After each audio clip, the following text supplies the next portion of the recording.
guest directs a women's medical program, is an award-winning author, hosts a radio program, and represents the American Heart Association. To name just a few of her many accomplishments, do you ever sleep? I'm so tired every day. I do fall asleep.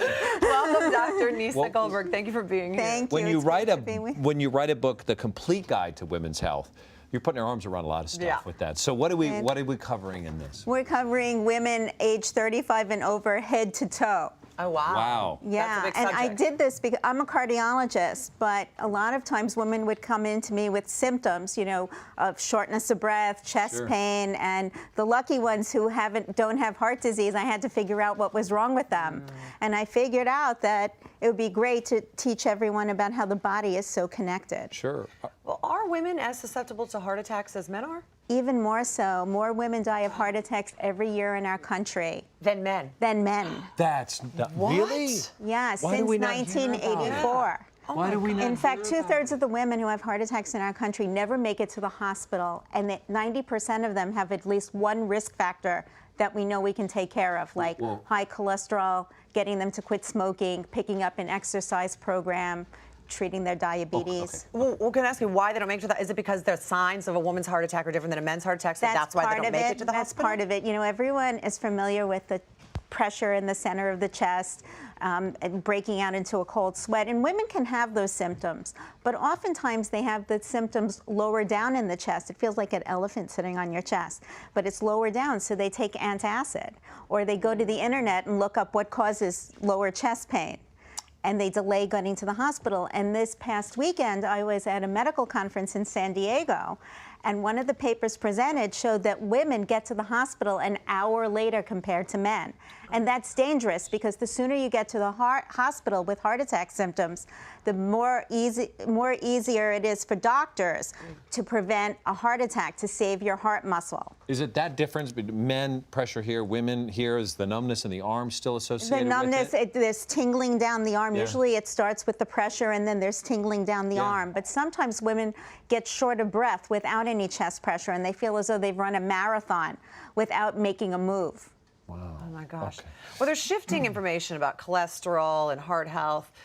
Can you please clarify the role that cholesterol plays in heart health and heart attacks? High cholesterol is one of the risk factors, particularly high LDL or bad cholesterol is a risk factor for heart disease. Men and women, are we talking now? Men and women. Okay. Men and women share risk factors. So 80% of your cholesterol, your bad cholesterol, is made by your body, and 20% of cholesterol is taken in by diet. So recently they've lightened up a little on eating eggs, but that still means you have to watch your intake of bad fats, like saturated fats. Those are fats that are found in meat, and when you fry food, and it's really, when you're eating chicken, you should take the skin off because that's saturated fat. Sugar. Yeah. Sugar. This has really pinged lately, at least in our world around here, It's a big subject. how bad it is for you. It is, because people, when they started to cut back on saturated fats, they replaced it with sugar. So they found out they were gaining weight. And what happens is if you eat one of those low-fat muffins, they're loaded with sugar.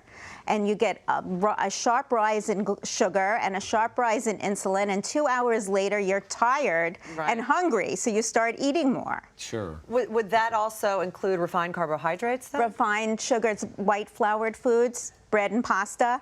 You know, people were thinking, let's get low cholesterol food. So they were like eating plates and plates of pasta. Oh boy. I don't know what to eat anymore, doctor. Help me out. It's very easy.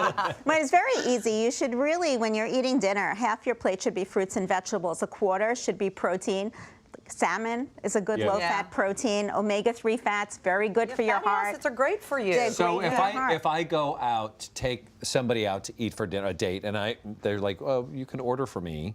Should what a woman eats be the same as a man as far as? Yeah, but probably they would be eating less. Yeah, she's on a date. She's not going to eat the way that she eats when we're together. Yeah, come on, women don't really, on the first date, they really don't having a salad. Not a T-bone? No T-bone. They'll be eating a salad. But the point is that I'm trying to make, thank you very much, is that women, the same diet should apply to both men and women. A great diet for men and women that they can share is something called the Mediterranean-style diet. I wrote a cookbook about it.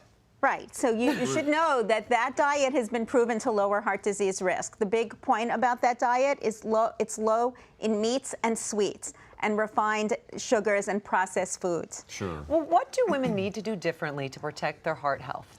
Well, first of all, women need to go to the doctor. You know, women are always pushing their husbands. We take our and their husbands, we take our kids, we take everyone else to the except for doctor. us. And women are very good about going to the doctor, you know, when they're pregnant and they have the baby, and I know you're familiar with that. And so you get a follow-up visit. And then I meet women who say, the last time I went to the doctor was 20 years ago. Their kid is now in college, and they haven't been to the doctor, and they're shocked that they have high blood pressure and high cholesterol. So really what I urge women is to get a checkup. It's important for women in their 20s to get their first cholesterol test and get a baseline. But when you start to approach the age of 35, you really need to go in for that yearly visit. Yeah. Not only with your gynecologist, but with a primary care doctor, like an internal medicine doctor.